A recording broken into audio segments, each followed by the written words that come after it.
سلام كما يتطنحو تختاتلتن فتوتن رارا ميديا وانا ونموياون ميزانون تحسوتات زعلت حزنا قريبنا لنا channelنا لايك شير سبسكرايب مكبر سترارا رايخونو نابزرترو مابيلنا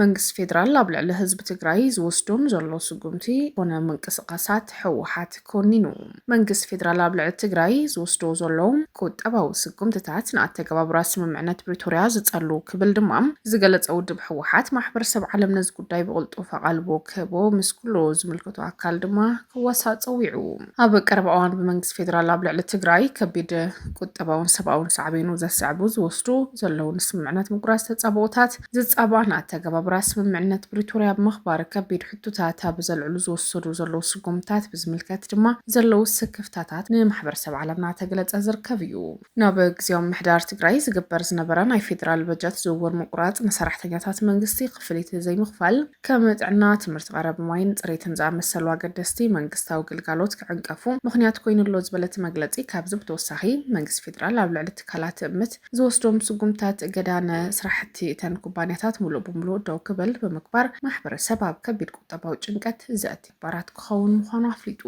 መንግስቲ ኢትዮጵያን ትግራይ ዝኣቱ ዝነበረ ቀረብ ነዳዲ ብከቢድ ምግትኡ ንህዝባውን ናይ ጽንተት መጓዓዝያ ቁጠባዊ ንጥፈታት ማሕበራዊ ግልጋሎት ሓዊሱ ህጹጽ ግልጋሎት ኣምቡላንስን ደቂ ኣንስትዮ ህጻናት ካብ ዝተዓናቐፍ ዳርጋ 10 ወርሒ ኣውፂሩሎ ዝበለት ውድብ ዝምዕባለታት እዚ ነቲ ዛጊድ ዘይሓወየ ዘሎ ሰብኣውን ቁጠባውን ኩነታት ትግራይ ዝያዳ ዘጋድዶ ናብ ምሕዋይ ዝግበር ጻዕርታት ዘተዓናቕፍን ዘደኽምን ምዃኑ ኣፍሊጡ ድምር ኣቢልካ እዞም ዝውሰዱ ዘለዉ ስጉምታት ኣብ መስርሕ ሰላም ዘሎ ምትእማን ከሽርሸሩ ድሕሪ ምፍራም ስምምዕነት ፕሪቶሪያ ዝተረኸበ መኽሰብ ንድሕሪት ክምለሱ ተኽእሎታት ዳግማይ ዘይምርግጋዕ ክውስኹን ሓደጋ ኣለዎም ክብል ድማ ኣገንዚብሉ ህዝባዊ ወያነ ሓርነት ትግራይ ማሕበረሰብ ዓለም ነዚ ጉዳይ ብቕልጡፍ ኣቓልቦ ክህቦ ምስ ኩሎም ዝምልከቶም ወገናት ክዋሳእ ውዕሊ ፕሪቶሪያ ሙሉእ ብምሉእ ክትግበር ጻዕርታት ክሕየል ክድገፍ ድማ ተላቢዩ ዘሎ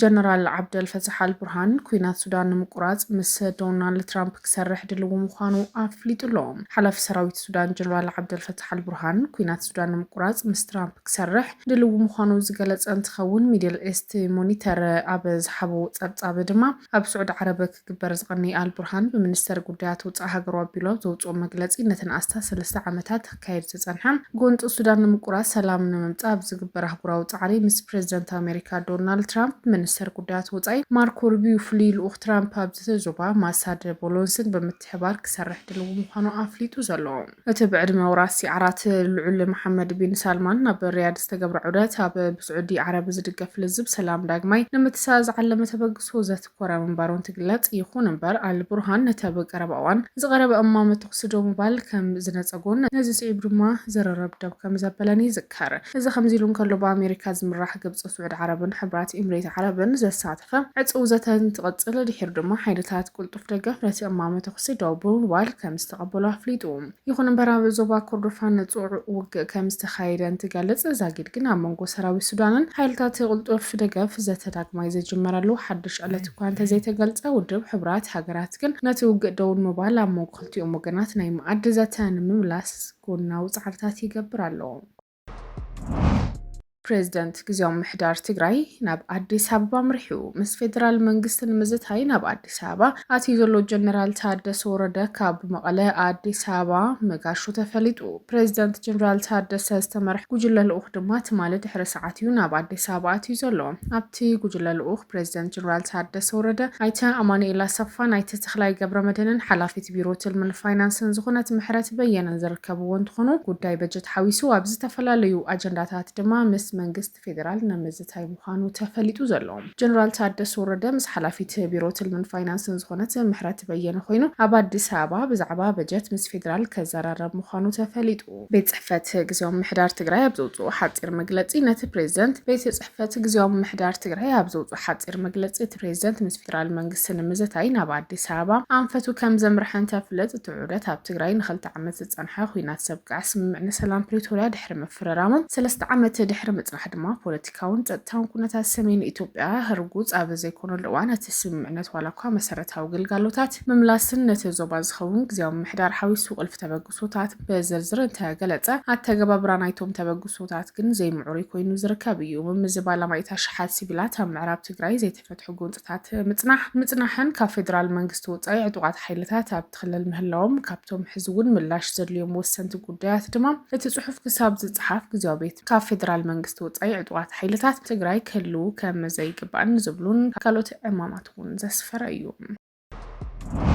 ሓላፊ ፖሊስ ከተማ ጋምቤላ ተቐቲሉ መሓውር ጸጥታ ከተማ ድማ ብሓደጋ ወዲቑ ኣሎ። ኣብ ከተማ ጋምቤላ ድሕሪ ቅትለት ሓደ ላዕለዋይ ኣባል ፖሊስ ዝኾነ ኣዛዚ ድማ ከም ዝተለዓለን ኣብ ከተማ ጋምቤላ ድሕሪ ቅትለት ሓደ ላዕለዋይ ኣዛዚ ፖሊስ እውን ጸጥታ ከተማ ብሓደጋ ወዲቑ ዘሎ እንትትከውን እቲ ጎንፂ ሕዚ እውን ይቐጽል ከም ዘሎ ተዘባዊ መሓውር ጸጥታ ብሰንኪ ብሄራዊ ምፍልላይ ድማ ነቲ ኩነታት ክቆጻጸሮ ከም ዘይከኣል ኣፍሊጡ።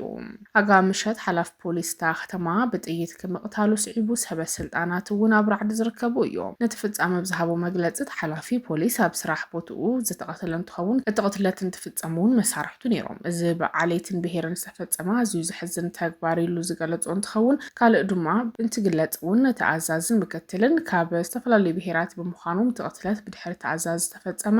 ውዲት ምዃኑ ይብል። ክልቲኦም ሰበ ስልጣናት ተቐንዲ ምኽንያት ቅልውላውታ ከተማ ኣባላት መሓውር ጸጥታ ብብሄር መሰረት ብምግባር ኣብቲ ጎንፂ ስለዝተሳተፉ ምዃኖም ኣረጋጊጹ። እቲ መራሒ ጸጥታ ድማ ፖሊስ ኮይኖም ግን ድማ ዓመፅቲ ተዓጢቖም ዝቃለሱ ኣባላት እውን ኣለው ዘይከሓድ እዩ ክብል እውን ኣፍሊጡ። ነዚ ስዒቡ እውን እታ ከተማ ድማ ኣብ ከቢድ ራዕዲ ከም ትርከብ ሓበሬታ እውን ተረኺቡ ዘሎ።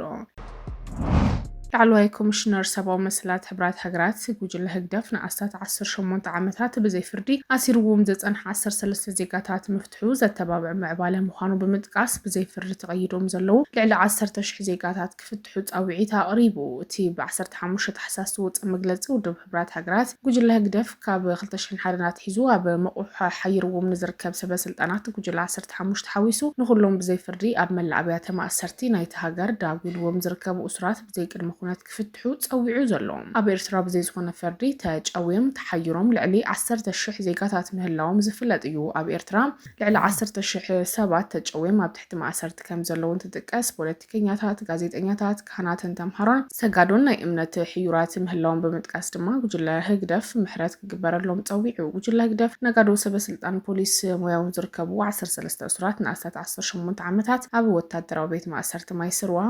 መቑሕዎም ድሕሪ ምጽናሕ ድማ ብ4 ታሕሳስ ኣቢሉ ከም ዝፈትሖም ይፍለጥ። ን18 ዓመታት ዘእሰሮም ምኽንያት ከይተነግሮም ብዘይ ዝኾነ ሕጋዊ መስርሕ ብዘይ ዝኾነ ፍርዳዊ መቓን ግዜን ዕድሚኦም ሰሪቑ ከም ዝፈኖም ዝፍለጥ እዩ። ብ1993 ዝተመስረተ ፍሉይ ልኡኽ ሕብራት ሃገራት ንኩነታት ሰብኣዊ መሰላት ኤርትራ ካብ 2012 ናትሒዙ ስርሑ ካብ ዝጅምር ንንየው ድማ ጉጅለ ህግደፍ መጭወይቲ ገደብ ኣልቦ ሃገራዊ ግልጋሎት ዘይሕጋዊ ማእሰርቲ ስግረ ደባዊ ምጽንጻን ካልእ ተግባራት ደው ክተብል ተደጋጋሚ ግዜ ጻውዒት ከቕርብሉ መጽንሑ እውን ይፍለጥ። እዚ ትማል ዝወፀ ጻውዒት ድማ ምፍታሕ እስራት እውን ኣካል ናይቲ ዝሓለፈ ልዕሊ 10 ዓመታት ክቐርበሉ ዝጸንሐ ክስታት ምዃኑ ዝፍለጥ እዩ። ፍሉይ ልኡኽ ወኪል ሕብራት ሃገራት ኣብ ጉዳይ ሰብኣዊ መሰላት ኤርትራ መሐመድ ዓብዱሰላም ባቢከር ብ16 ሰነ ኣብ ጀኔቫ ብዘቕረበ ጸብጻብ ኩነታት ኤርትራ ኣብዚ ተመሓይሸ ዘብርሃ እንትኸውን ኤርትራ ኣህጉራዊ ጉዳያት ሰብኣዊ መሰላት ሙሉእ ብሙሉእ ንኸተተግብር ምስ ሰበስልጣን ጉጅለ ህግደፍ ቅርበት ንምስራሕ ድልው ምዃኑ እኳ እንተተገልጸ ጉጅለ ህግደፍ ግን ኣብ ኤርትራ ዝፍጸም ዘሎ በደላት ብዝሓየለ መልክዑ ይቕጽል ምህላው ዝተፈላለዩ ዓለም ለኻዊ ጸብጻባት ዘመላኽቱ እዮም።